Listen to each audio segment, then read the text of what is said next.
아가서는 이제 솔로몬의 마음을 빼앗은 술람미 여인을 향한 사랑의 고백입니다. 그래서 가장 아름다운 노래라고도 합니다. 그래서 아가서를 영어로 보면 Song of Songs라고 되어 있어요. 노래 중에 노래라 라는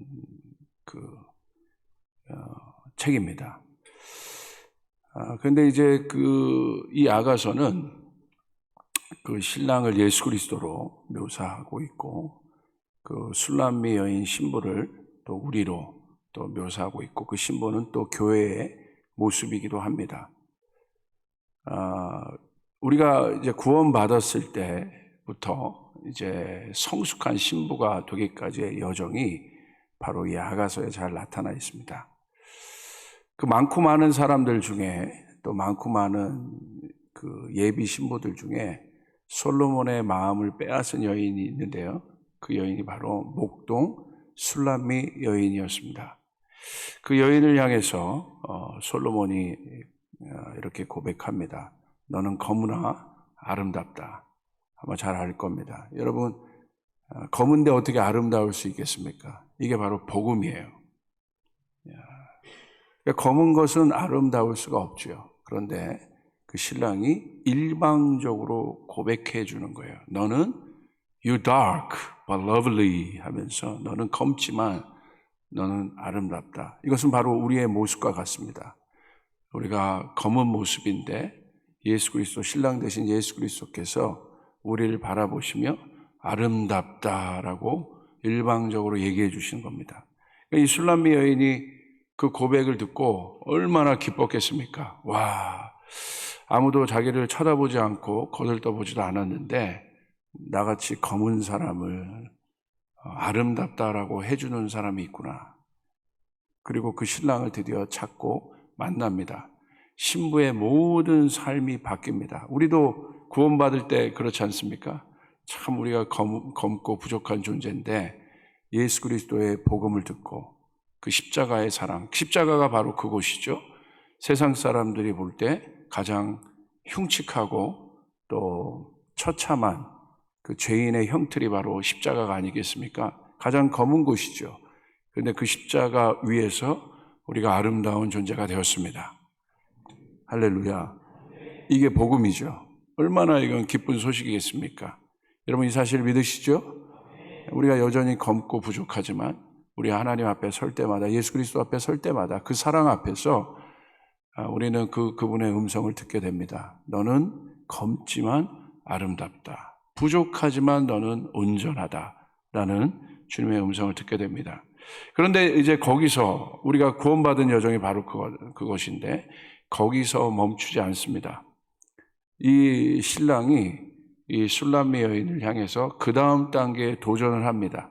얼마나 지금 행복해요. 나는 이제 사랑하는 신랑도 만났고 내가 부족하고 연약한데 내가 아름다운 존재라는 사실도 깨달았어요. 근데 이제 거기서 멈추지 않고 신랑이 이 신부를 위해서, 왜냐하면 이 신랑이 가야 될 여정이 험난한 여정이거든요. 그래서 이 신부를 같이 가야 하기 때문에 신부를 향해 도전합니다. 그 다음 단계로 가자고 도전합니다. 그래서 아가서 2장 10절에 보면요, 나의 사랑한 자가 내게 말하여 이르기를 나의 사랑 나의 어여쁜 자여 일어나서 함께 가자 이럽니다. 일어나서 나와 함께 가자. 여러분 주님이 여러분에게 물으실 때 여러분 함께 가야 합니다. 거기 멈춰 계시면 안 됩니다. 이번 부흥회를 통해서 여러분 그 다음 단계로 계속 나아가시는 여러분이 되시길 바랍니다. 일어나서 함께 가자. 한번 옆 사람에게 얘기해 보시겠어요? 일어나서 함께 가자. 그러니까 신앙은 바로 이런 거예요. 함께 일어나서 예수 그리스도랑 함께 가는 것입니다. 그게 공동체고 또 교회입니다. 혼자 가는 것이 아닙니다. 함께 가는 것입니다. 함께 가는 것이 중요합니다. 그런데 신부가 머뭇거려요. 안 가요. 왜 안 갈까요? 아직은 미성숙한 거예요. 아직은 연약한 거예요. 아직은 그 다음 단계로 가기에 이 삶이 너무 좋은 거예요. 내가 구원받고 기쁘지만 그 다음 단계로 나가기가 내가 어려운 거예요. 힘든 거예요. 그래서 머뭇거립니다. 두려움도 있어요. 무슨 일이 어떻게 될지 모르잖아요. 내가 신랑만 온전히 믿고 따라가기가 힘들잖아요. 여기 그래도 적어도 결혼 생활을 제가 여쭤보기가 죄송한데 한 몇십 년, 한 4, 50년 넘으셨죠, 다? 그래서 함께 오셨을 것 아니겠습니까? 이게 지금 따로따로 가시나요? 할렐루야. 그죠? 예. 저도 지금은 저희 사모를 얼마나 제가 쫓아다니는지 모르겠습니다. 저를 귀찮아할 정도로. 이제 자존심이 좀 상합니다. 예전에는 저를 따라왔는데, 할렐루야. 제가 지금은 많이 쫓아다닙니다. 시간만 나면 제가 쫓아다니는데. 그래서 함께 가는 것이죠. 우리가 주님과 동행하는 것이죠. 그래서 움직여야 되는 거예요. 주님 말씀하실 때 움직여야 되는 거예요. 그러니까 참 중요합니다. 근데 아직 움직이지 못하는 이유는 하나입니다. 성숙하지 못해서, 미성숙해서 그런 것입니다. 근데 그래서 이제 신랑이 한 가지 이제 방법을 고안해요. 고안하기보다는 이 신부의 성숙을 위해서 신랑이 갑자기 사라집니다. 바로 그때 이 신부가 당황해요. 그 장이 바로 아가서 3장 1절부터 3절인데 그래서 이 아가서 3장이 굉장히 중요해요. 1장과 2장까지는 제가 지금 말씀드렸던 그 여정, 신랑을 만났을 때, 예수 그리스도를 만났을 때 그 달콤한 여정을 얘기해 준다면, 이제 아가서 3장으로 넘어가서부터 이제 시작인 거예요. 일어나 함께 가자라고 했는데 머뭇거리는 그 신부 앞에 항상 동행하고 함께 있었던 신랑이 갑자기 사라집니다. 우리 한번 아가서 3장 1절부터 3절을 읽어보겠습니다. 시작. 내가 밤에 침상에서 마음으로 사랑하는 자를 찾아노라. 찾아도 찾아내지 못하였노라. 이에 내가 일어나서 성 안을 돌아다니며 마음에 사랑하는 자를 거리에서나 큰 길에서나 찾으리라고 찾으나 만나지 못하였노라. 성 안을 순찰하는 자들을 만나서 묻기를 내 마음으로 사랑하는 자를 너희가 보았느냐 하고. 자, 여기에 갑자기 사라진 신랑을 찾아 이 신부가 움직이기 시작합니다. 여기서 1절에 보면 내가 밤은 어두움을 얘기하는 거예요. 갑자기 신랑이 없어진 거예요. 예수 그리스도가 없어진 거예요. 그러니까 갑자기 신부의 마음 안에 밤이 왔어요. 한 번도 밤이 없었는데 두려움이 왔습니다. 근데 그 밤에 마음으로 드디어 뭐가 깨어났냐면요. 마음이 깨어난 거예요. 마음으로 자기를 사랑하는 자가 신랑이라는 사실을 알기 시작해요. 내가 지금 이렇게 기쁘고 행복한데 이 기쁘고 행복한 이유가 다른 어떤 이유가 아니라 신랑인 예수 그리스도 때문에 기쁘다는 것을 드디어 마음 가운데 아는 거예요. 여러분 그렇지 않습니까? 우리가 어떤 일들을 귀하게 여길 때, 어떤 사람을 또 귀하게 여길 때 어떤 일들이 있습니까? 평상시에는 잘 모르다가 갑자기 있던 것이 없어지면 그것이 귀하지 않습니까? 평상시 저 사람이 내가 중요한지를 모르는데 갑자기 없을 때, 부재하고 있을 때 그 사람이 얼마나 소중하고 중요한지를 알게 되지 않습니까?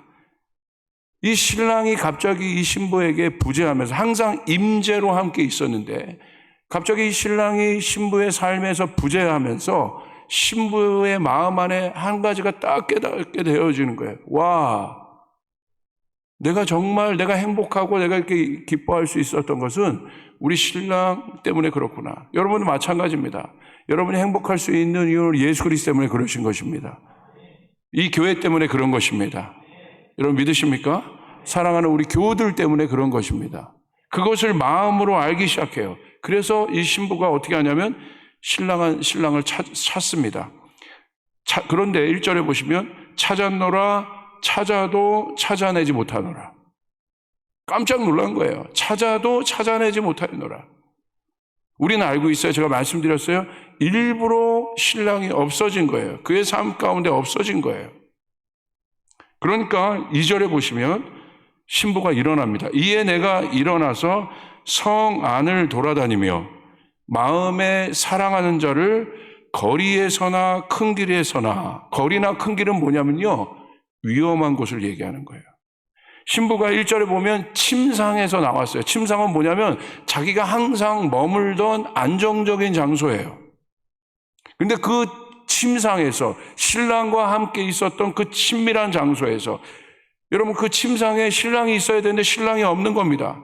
여러분 신랑이 없는 침상이 무슨 소용이 있겠어요? 신랑이 없는 여러분 삶이 무슨 소용이 있겠습니까? 예수 그리스도가 없는 삶이 무슨 소용이 있겠습니까? 그러니까 그 안전한 장소는 더 이상 안전한 장소가 아니에요. 그 친밀한 장소는 더 이상 친밀한 장소가 아니에요. 그러니까 이 신부가 깨닫고 일어나서 거리로 나왔어요. 한 번도 거리로 나와본 적이 없어요. 위험한 장소로 나와본 적이 없어요. 거리로 나와서 그 큰 길에서, 거리에서 무슨 일이 있을지 어떻게 압니까? 아낙네 여인 혼자 이렇게 나온 거예요.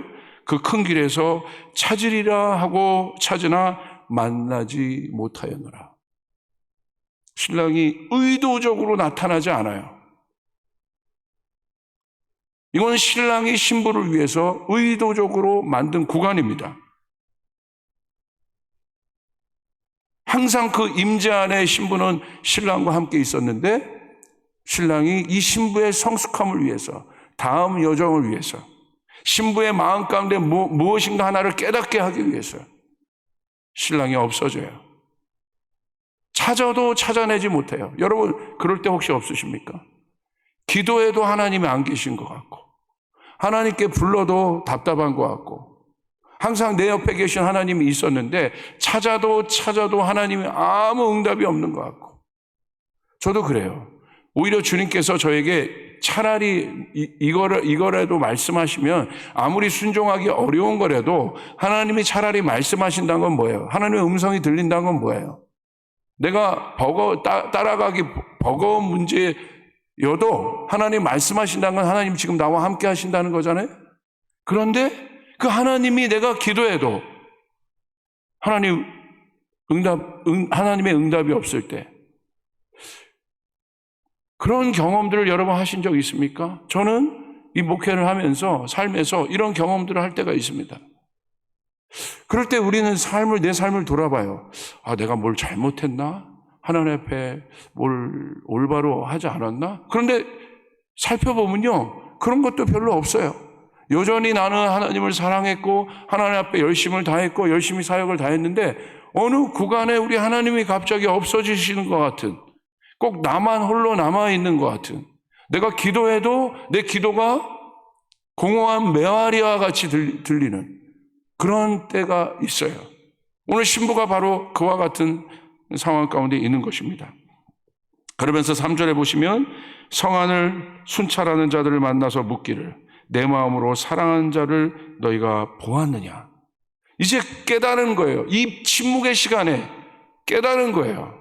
내가 사랑하는 사람이 누구인가? 내가 누구 때문에 행복한가? 내가 무엇 때문에 행복한가를 이 신부가 깨닫기 시작한 거예요.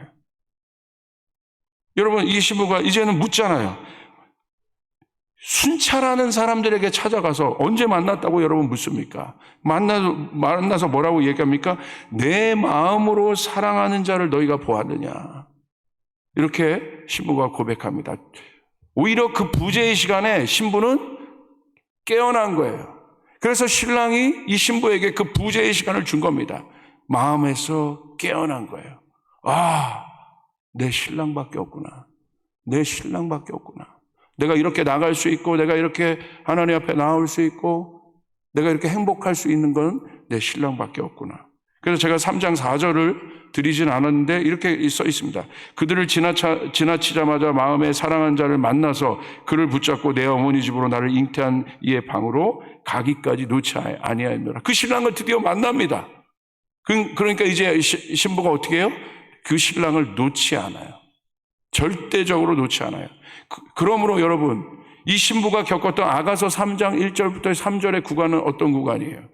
신부에게서는 굉장히 어려운 구간, 힘들고 하나님의 음성이 들리지 않았던 구간인데 그곳에서 신부는 깨닫습니다.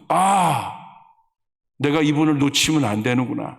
그분이 일어나서 나와 함께 가자라고 얘기했을 때 내가 머뭇거렸지만 이제 깨달은 거예요. 머뭇거리면 안 된다는 걸 깨달은 거예요. 그 길이 어떤 길인지 내가 잘 모르는데 앞으로 어떻게 가야 될지 모르지만 그 신랑을, 내가 신랑을 나를 행복하게 해주고 나를 기쁘게 해줄 수 있는 그 존재는 신랑밖에 없다는 것을 깨달은 거예요. 그리고 신랑이 나타납니다. 다시 찾습니다. 그러니까 이 구간은 신랑이 신부를 위해서 의도적으로 없어진 구간이에요. 이 구간을 신부가 통과할 때 그 신랑을 드디어 붙잡고 다시는 놓치지 않아요.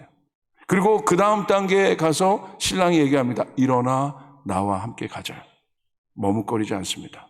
이 신부가 아가서 후반부로 가면 어떤 신부가 되는 줄 아십니까? 모략산으로 올라가요. 모략산은 죽음의 산이에요. 신랑이 그 죽음의 산으로 올라갈 때, 예수님이 그 골고다의 십자가의 죽음의 산으로, 그 죽음의 언덕으로 올라갈 때, 여러분, 우린 머뭇거리면 안 되는 거예요. 어떤 상황에서 머뭇거리면 안 돼요. 신부가요, 그때는 그 신랑과 함께 갑니다. 함께 동행합니다. 여러분, 마찬가지입니다. 이와 같은 비슷한 상황이 창세기 22장 7절, 8절. 여러분, 오늘 여러분이 읽었던 본문에도 있습니다. 여러분 잘 아시죠? 이 스토리를? 아브라함과 이삭이 함께 동행합니다. 아브라함은 누굽니까? 아버지입니다. 이삭은 누굽니까? 아들입니다. 아가서는 신랑과 신부의 여정이었어요. 그런데 창세기 22장 7절, 8절에 보시면 아브라함은 아버지고 이삭은 아들이에요. 그런데 하나님의 음성이 아브라함에게 들렸어요. 어떤 음성이 들렸냐면 네 사랑하는 독생자를 나에게 다오. 야, 여러분 이 음성이 만약에 여러분에게 들린다면 어떠시겠습니까? 쉽지 않았을 것 같아요. 저도 제가 사랑하는 두 딸이 있거든요. 딸이 있는데 제가 딸 바보입니다. 저는 저희 딸을 시집을 안 보낼까 생각 중입니다. 너무 사랑해. 아니면 신랑을 저희 집에 데리고 와서 살 정도로 제가 우리 딸을 너무 좋아하는데, 창세기 1장에 보시면 우리를 만드시고 힘이 좋았다라고 하시거든요. 그게 토부라고 하는 거예요. 토부는 뭐냐면 그냥 존재적으로 기뻐요. 뭘 해서 기쁜 것이 아니라 존재적으로 기뻐요. 그게 토부예요. 그러니까 제가 아버지가 우리를 바라보는 마음이 그와 같은 마음. 여러분 자녀들이 다 있으시죠? 자녀들을 바라보는 여러분의 마음이 그렇지 않습니까? 태어날 때 얼마나 기쁩니까? 뭘 해서 기쁜 것이 아니라 그 자녀를 위해서는 여러분 목숨까지도 여러분 던질 수 있는 것이 이 부모의 마음 아니겠습니까? 그러시죠? 여러분 그러시죠? 예, 저도 그래요. 예. 저희 아이가 옛날에 막 다치고 아프고 막 그랬던 적이 있는데 제가 여러분 아프고 다친 것보다 힘들더라고요. 제가 저희 교인을 바라볼 때 목회할 때도 그 마음이 생기더라고요. 이게 담임 목회가 그런 것 같아요. 제가 힘든 것도 어렵지만 저희 교인이 주님이 맡겨주신 어떻게 보면 영적 자녀인 것 같기도 하고 양으로 맡겨주신 이 교우들을 성도들을 바라볼 때 성도들이 어렵고 힘든 마음이 있으면 제 마음이 너무나 아프고 힘들더라고요. 차라리 제가 힘든 것이 낫지. 정말 그런 마음입니다. 그런데 그 소중한 이삭을 달라고 하시는 거예요. 자, 그 음성을 들었습니다. 자, 이제 이삭과 함께 그 일들을 실천을 해야 되는 거예요. 순종을 해야 되는 거예요. 아브라함은 순종의 사람입니다.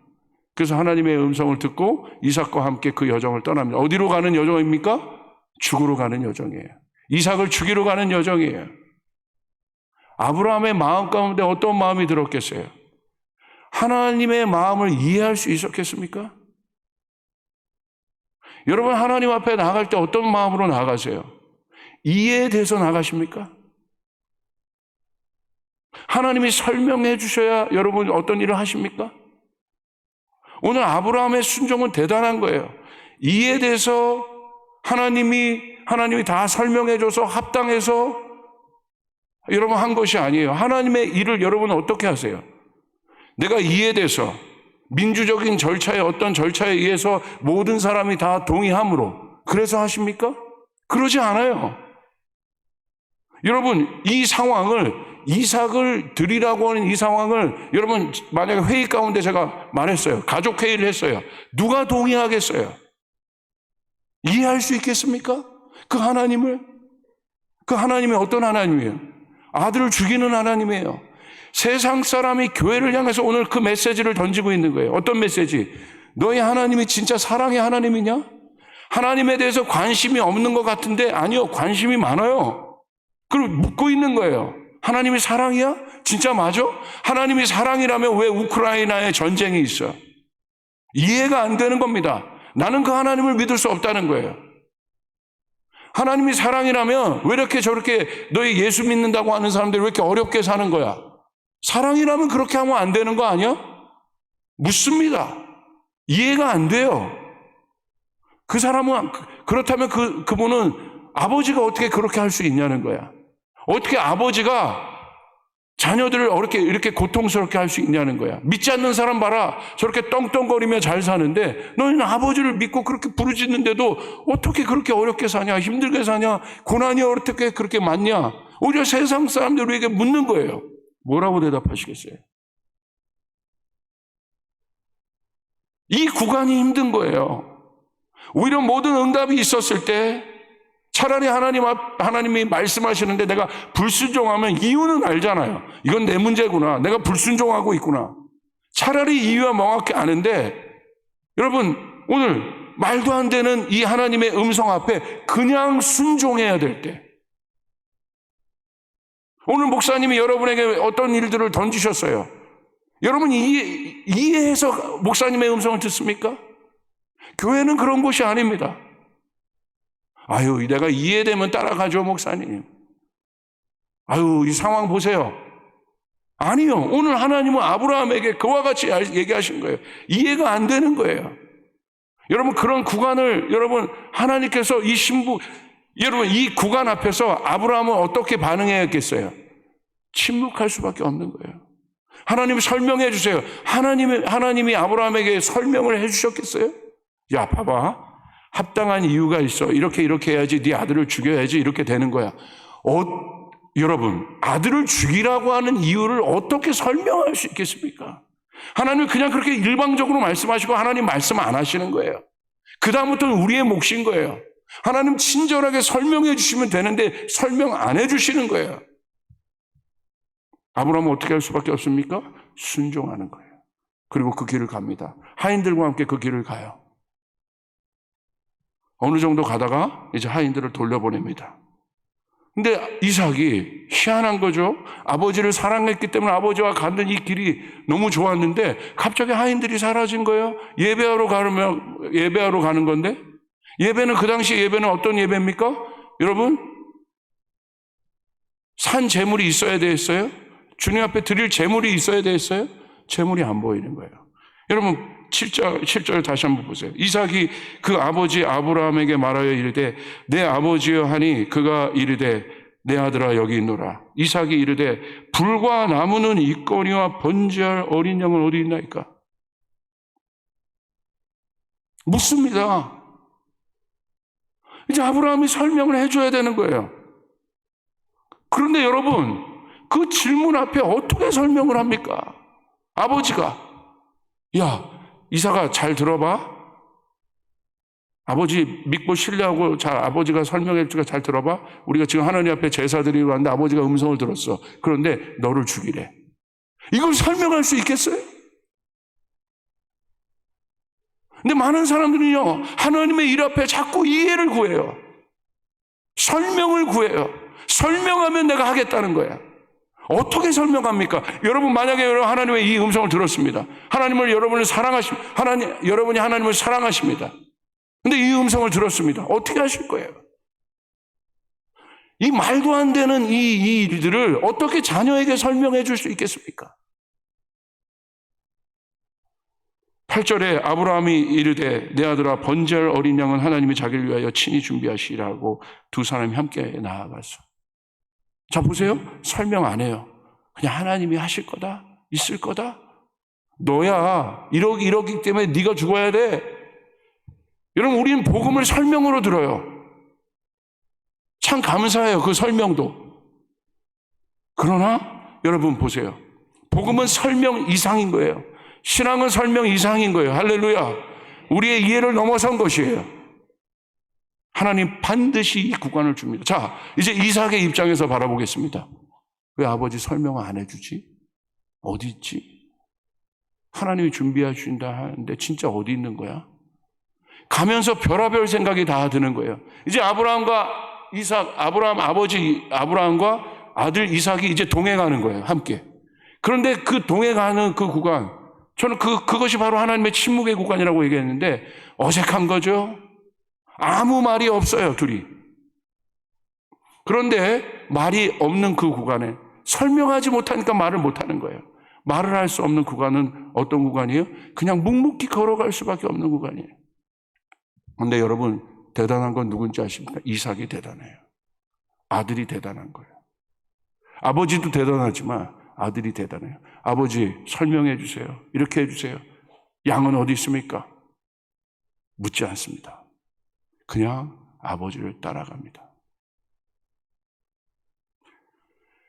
여러분, 만약에 아브라함이 아버지가 아니라 이 엄청난 하나님의 이 아버지의 침묵의, 아버지가 아들에게 설명할 수 없는 이 침묵의 구간을 이해할 수 있는 구조는 하나밖에 없습니다. 어떤 거로도 이건 설명이 안 돼요. 딱 하나입니다. 뭔지 아십니까? 아버지와 아들의 관계. 그 구조만으로, 그 구조가 아니면 이 문장을 절대 해석할 수가 없습니다. 아버지와 아들의 관계는 어떤 관계입니까? 언약 관계입니다. 신뢰 관계입니다. 신랑과 신부의 관계는 어떤 관계입니까? 언약 관계입니다. 언약 관계란 건 무슨 말이에요? 깰 수 없는 관계라는 거예요. 가장 중요한 관계라는 거예요. 여러분, 입양아들이요, 입양되었다가 미국이나 이런 데 가서 성공한 입양아들을 제가 TV에서도 많이 보시죠? 사회적으로 다 가졌어요. 돈도 갖고 지위도 갖고 명성도 다 가졌어요. 그런데요, 그들 안에 해결되지 않는 한 가지가 있어요. 그건 뭡니까? 자기의 존재를 향한 질문을 해요. 다 가졌는데. 그리고 결국 누구를 찾습니까? 부모님을 찾지 않습니까? 해결이 안 되는 거예요. 우리의 이 존재의 질문은요, 부모를 찾지 않으면 해결이 안 돼요. 우리 안에 있는 이 질문, 인간의 존재됨의 질문은 부모를 찾지 않으면 절대 해결될 수 없습니다. 근데 이삭이, 저는 이런 상상을 해봤어요. 아브라함과 이삭이 이렇게 둘이 걸어가는데 말은 안 하지만 여기 만화책이나 그러 보면 말풍선들이 있죠. 말을 안 하지만 그 어떤 때보다도 대화가 많은 거예요. 여러분, 우리가 하나님 앞에 설 때도 그럴 때가 있어요. 하나님 앞에 일일이 고하지는 않지만 하나님이 침묵하실 때, 갑자기 하나님이 없어진 것 같은 느낌이 있을 때 우리는요, 그 어떤 때보다도 많은 질문들을 하나님 앞에 합니다. 하나님, 뭐죠? 왜 하나님 대답 안 하세요? 하나님 어디 계신 거예요? 나 지금 알고 계신 거예요? 하나님 어디 계신 거예요? 하나님 어디 계신 거예요? 그런데 그 질문을 하면서도 이삭은 묵묵히 그 여정을 갑니다.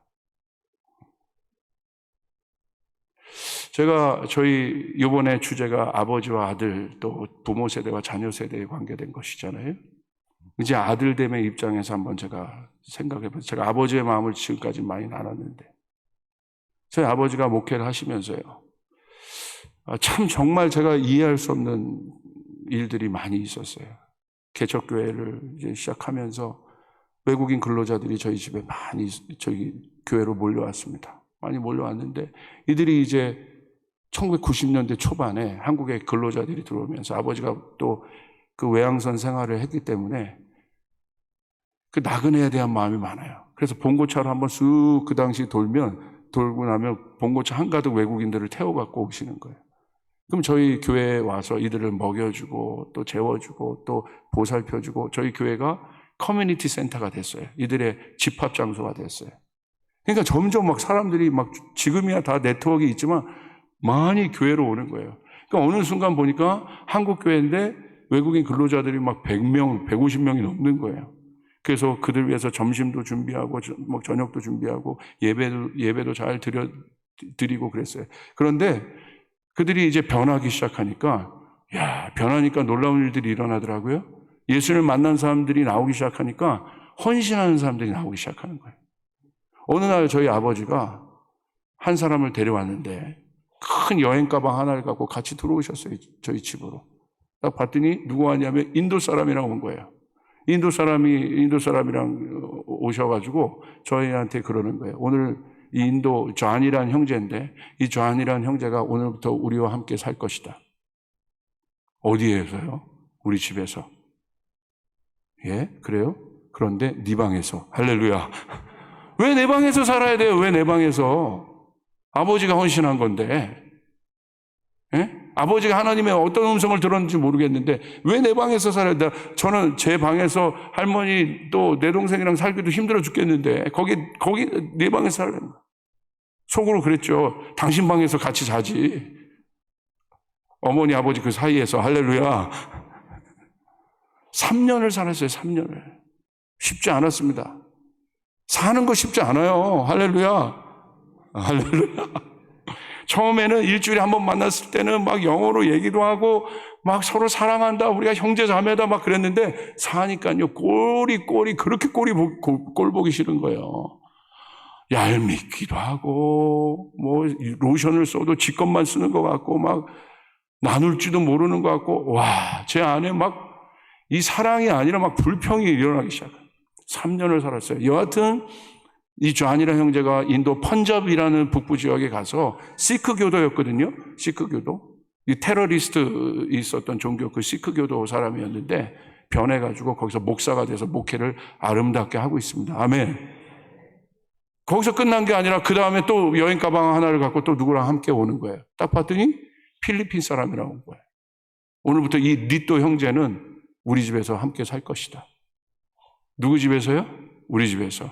누구 방에서? 네 방에서. 할렐루야. 왜 내 방에서 또 사냐고. 3년이 끝났는데 3년을 이 필리핀 형제랑 제가 또 살았어요. 쉽지 않았습니다. 나중에 결국 이 필리핀 형제도 목사가 돼서 필리핀 가서 교수들을 잘 양육하는 특수 목회를 하고 있습니다. 할렐루야. 여러분은 뭐 아멘 하시죠? 그 구간을 지나보세요. 아멘이 나오나. 예. 아멘이 안 나와요. 제가 아버지를 향한 얼마나 많은 질문이 있었겠어요. 대답을 안 해주세요. 왜 그래야 되는지. 그냥 하라는 거야. 저는 그 대답을 원했어요. 왜 그렇게 해야 되냐고. 왜 내가 목회자 자녀로 왜 그 희생을 해야 되냐고. 아버지를 제가 이해할 수 없다. 제 마음에 그 질문이 계속 있었어요. 왜 아버지 속 시원하게 얘기 안 해주냐고. 아버지 얘기하지 않으셨어요. 그리고 여기서 끝난 것이 아니라 또 한 사람을 데리고 왔네요. 3년이 지나니까, 헌신하니까. 요번에는 얼굴이 검은 사람이야. 봤더니 나이지리아 사람이에요. 그런데 이 사람은요, 얼마나 키가 큰지 허리가 여기에 달려 있어요. 그래서 여러분 그냥 앉아있지 못해, 양반 다리를. 그냥 누워서 얘기를 해요. 얼마나 싸가지가 없어 보이겠습니까? 이게. 누워도 막 이렇게 얘기하고 3년을 같이 살았습니다. 나중에 가서 이 사람도 물론 좋은 그 크리스찬 기업인이 되었습니다. 지금도 잘 소통하고 있습니다. 수많은 질문들이 아버지의 목회 가운데 하나님의 일 가운데 있었습니다. 그래서 저는 절대 아버지처럼 개척교회 안 하겠다. 왜 그 질문을 아버지에게 던졌던 그 질문을 속 시원하게 제가 들은 적이 없어요. 왜 우리는 이렇게 해야 되냐고. 제가요 아버지가 목회하는데 목회가 답답해 보였어요. 그래가지고 제가 아버지 그렇게 목회하면 사람이 안 모여요. 젊은이들이 안 모여요. 저기 악기도 싹 바꾸고 힐송처럼 해야 되고 막 조명도 이렇게 해야 되고 그렇게 해야 돼요. 그럼 아버지는 얘기하는 거예요. 야, 내가 나보고 그걸 어떻게 하라는 거야? 막 서로 다투기도 하고 막 그랬어요. 근데 제가 여러분에게 말씀드렸지만 개척을 하기 시작했잖아요. 제가 아버지가 갔던 그 구간을 지나기 시작했잖아요. 그 구간을 지나니까요. 드디어 아버지의 마음이 깨달아지기 시작하는 거예요. 우와. 예전에는 막 시스템 바꾸고 이렇게 목회하라, 현대식으로 목회하라. 제가 막 조언을 했어요, 신학생. 근데 제가 목회를 해보니까, 그것도 친구 사무실에 해보니까, 한 명이 오는 게요, 한 명이 오는 게 그렇게 소중한 거예요. 무슨 힐송이 뭐가 있어요. 이렇게 여러분 뭐, 세계적인 찬양팀 교회가 있는 교회처럼 예전에 아버지한테 그런 걸 요구했는데 뭘 제가 그런 걸 꾸밀 수 있겠습니까? 한 명이 오는 게 소중한 거예요. 그리고 막 또 속상한 성도들을 만나요. 속상하게 하는. 그럼 누가 떠올라요? 아버지가 떠올라요. 제가 아버지가 돼 보니까 아버지의 마음을 알겠더라고요. 야, 이거 다 설명할 수 있는 게 아니구나. 여러분 자녀들에게 어떻습니까? 일일이 자녀들에게 모든 걸 다 설명해 주셔서 왔습니까? 아닌 거예요. 그래서 성숙한 자녀가 있으면 고마운 거예요. 내가 굳이 설명하지 않아도 그저 나 믿고 아버지 믿고 지금은 제가 다시 그 구간으로 돌아간다면 이삭처럼 반응할 수 있었을 것 같아요. 성숙하게 아버지가 설명을 안 해주셔도 아버지를 이해할 수 없지만 아버지를 신뢰합니다. 한번 쫓아해볼까? 아버지, 당신을 이해할 수 없어도 신뢰합니다. 그게 바로 어떤 마음이에요? 아들됨인 거예요. 아들됨. 성숙한 아들. 영어로 sonship이라고 해요. 한국교회는 이 아들됨이 필요해요. 이 아들됨이 있어야, 그 아들됨의 표본이 누구예요? 예수 그리스도세요. 그 아들됨이 있어야 고난을 이길 수 있어요. 이해되지 않는 구간을 지나갈 수 있어요. 이 아들됨이 없이는 이 구간을 절대 지나갈 수 없습니다. 이 아들됨은 아들을 넘어 아버지의 마음을 이해하는, 아들인데 아버지의 마음을 완벽하게 이해하는 아버지의 마음을 갖고 있는 아들이에요. 예수님 보세요. 주님께 이해를 구하지 않았습니다. 아버지의 뜻이 무엇입니까? 어렵지만, 이 십자가를 지는 것이 어렵지만 아버지의 뜻이면 내가 하겠나이다. 이해가 아닙니다. 신뢰입니다. 여러분 믿습니까? 이것이 오늘 한국교회에 필요합니다. 우리 성도들에게 필요합니다. 너무나 많은 현대인들이 이해를 구합니다. 교회에서도 이해를 구합니다. 좋아요. 이해되는 건 좋습니다. 이해시켜야 되고 설명해야 되는 일이 있어요. 그러나 여러분, 그렇지 않아야 될 구간도 있는 거예요. 그 구간은 신뢰함으로, 서로 함께 존중함으로 여러분 그 구간을 지날 수밖에 없어요. 여러분 부산 효성교회가 여기까지 오면서 다 이해돼서 오셨습니까? 아니잖아요. 뭘 가르쳐 주신 거예요? 여러분 이제 부모 세대인 여러분들이 자녀들에게 뭘 가르쳐 주시겠어요? 바로 그겁니다. 아버지를 신뢰하는 것. 그것을 믿음의 유업으로 드려야 됩니다. 주셔야 됩니다. 얘들아, 요즘 젊은이들이요, 이성과 논리가 강한 애들이에요. 저는 현대 젊은이 목회를 해서 뭘 얘네들에게 줘야 될지, 이 친구들에게 줘야 될지 알아요. 많은 사람들이 착각해요. 다 이해시켜주고 다 설명해 주려고 해요. 그건 하나님 방법이 아니에요. 그게 아니라 아들됨을 가르쳐 줘야 돼요. 할렐루야. 아들됨을 가르쳐 줘야 돼요. sonship을 가르쳐 줘야 돼요. 하나님이 이해되지 않아도 아버지를 신뢰하고 따를 수 있는 것을 가르쳐 줘야 돼요. 민주주의를 가르쳐 주는 게 아니에요. 교회는 민주주의가 아닙니다.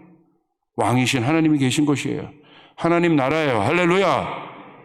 왕이 있는 곳이 어떻게 민주주의가 될 수 있겠습니까? 근데 자꾸 그런 인본주의적 세속적인 세계관을 교회에 도입하려고 합니다. 그러니까 교회에 하나님 뜻이 나타나지 않는 거예요. 성령의 능력이 없어지는 거예요. 도전하지 않는 거예요. 어려운 구간을 다 피해가길 원하는 거예요. 그러니까 역사가 일어나지 않아요.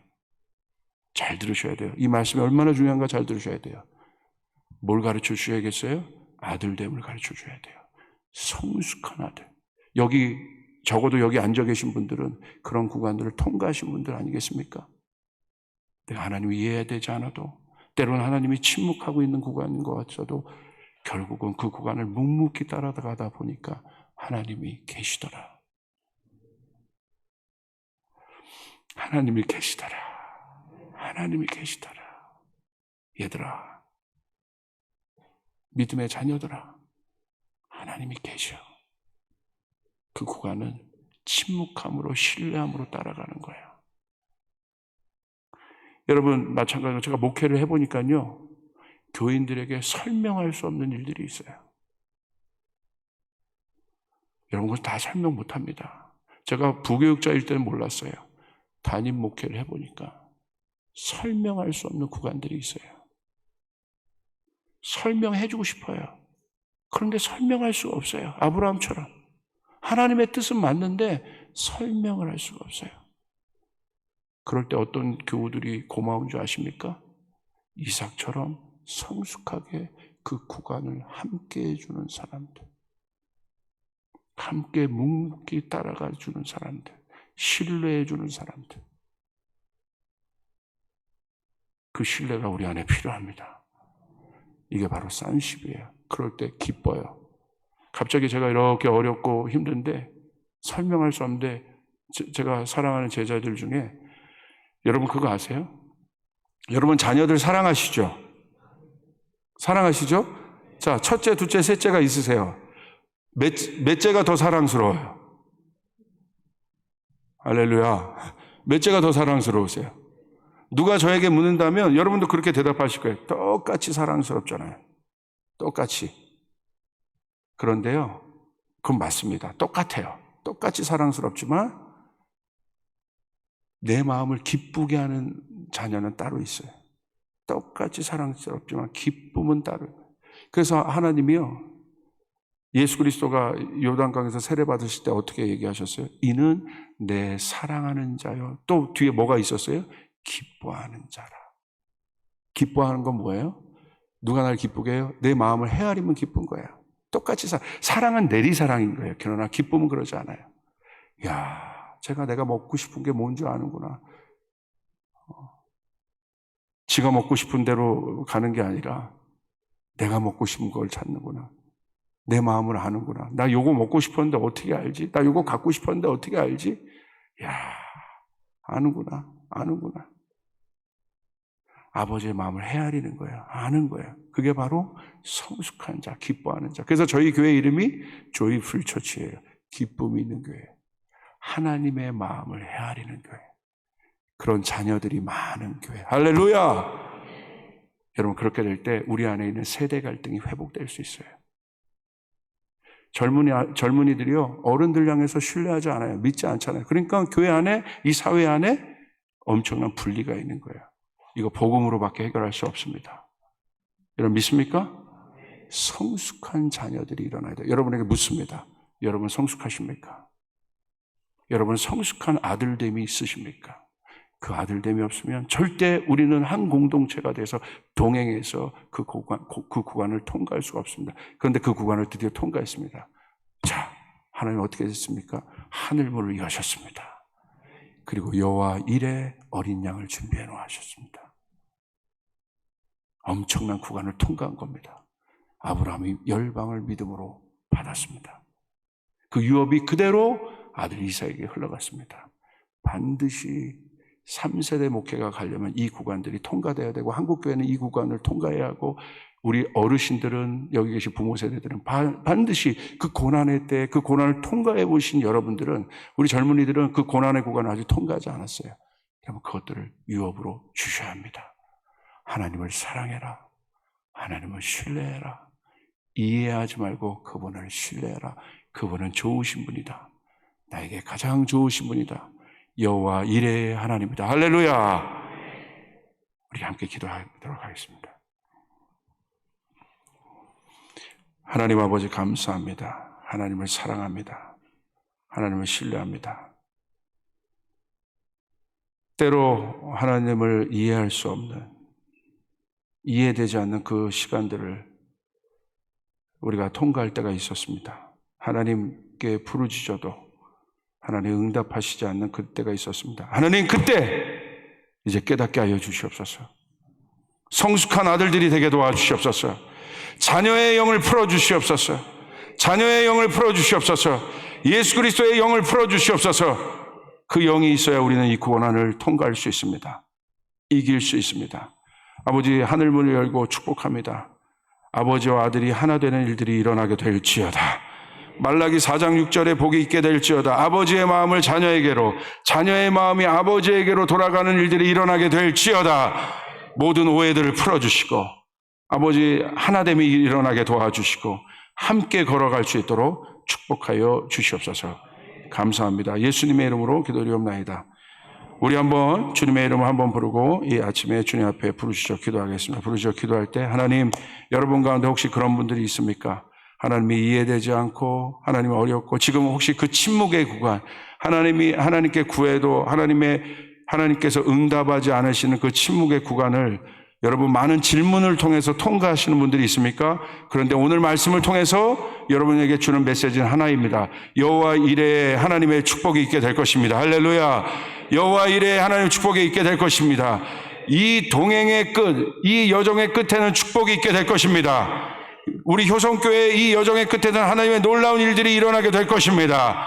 할렐루야. 그 믿음을 가지고 그 기대를 가지고 여러분 자녀들을 위하여 축복하여 기도하시고 성숙한 믿음의 아들들이, 자녀들이 예수 그리스도의 자녀의 영이 이 교회 안에 더 풀리도록 우리 그렇게 한번 주님의 이름 한번 부르며 우리 한번 나가도록 하겠습니다. 그렇게 기도하며 나가겠습니다. 그리고 계속 기도하시길 바랍니다. 기도하겠습니다.